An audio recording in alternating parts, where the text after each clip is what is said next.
we have Alan here is going to showcase us what we would like to do for our second week of Walkaholics. Again, I want us to start our walk with that shaping protocol, so you can even amp that up a little bit this time and kind of bleed that into your walk. I would like you to have a longer space, so instead of Alan, good boy, instead of having the about 10-foot radius, you can make that 20 or however long of a space you can find right outside your house to work on that, and building just a longer distance with that as well. I repeat that a couple times for probably a longer duration just because it is a bigger distance.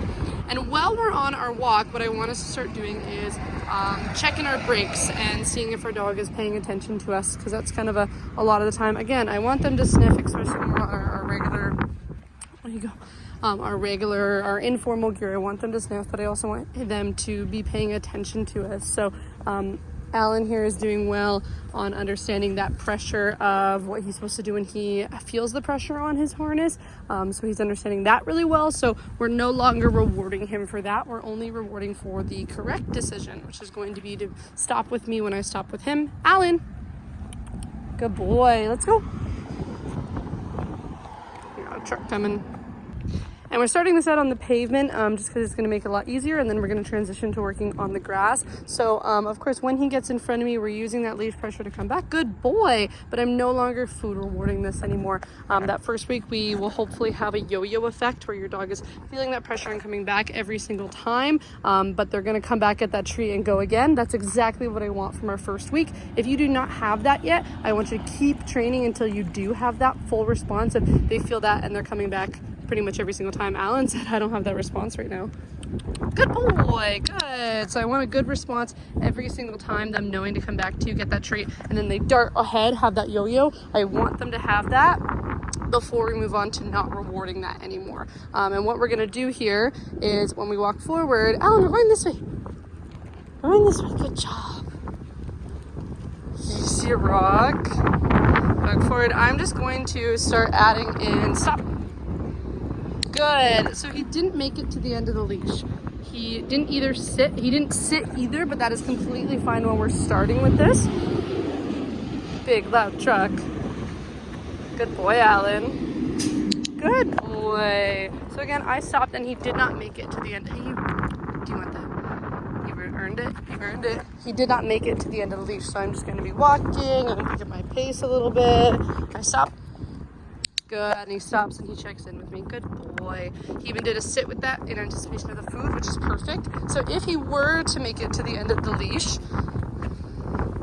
oh, good boy, you were really close. If he were to make it to the end of the leash, I'm going to use that leash pressure, bring him back, good boy, and continue. I'm not going to use a food reward. I'm going to go on to the next thing. Alan, this way. Good boy, Alan. So I still want to be rewarding this, especially if we're in our informal gear. I want to be rewarding him choosing to walk beside me. He's doing really, really well, so I would be rewarding throughout this here. And then again, I stop. Good boy, Alan. And since he's doing well on the concrete, we will transition to our grassy area.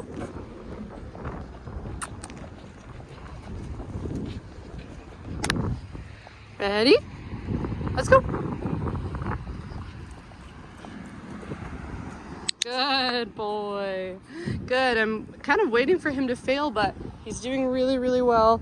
But if he were to make it to the end, as I said before, I just want him to come back, no reward, and we're going to repeat until he's getting that successful every time.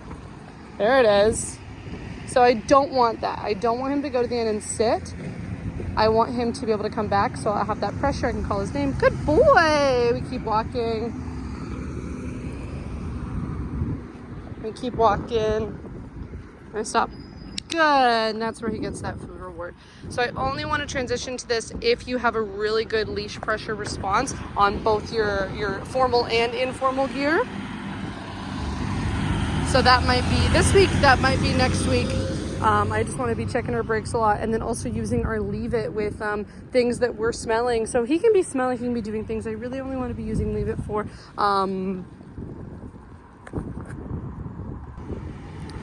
so in this And with this first week of Leave It, if you have not had this cue before, I do want to be using it on very small things. So there's actually nothing here at the moment. He's just sniffing around. Alan, leave it. Good boy, good job. I only want to be using that for things that aren't going to be super high value.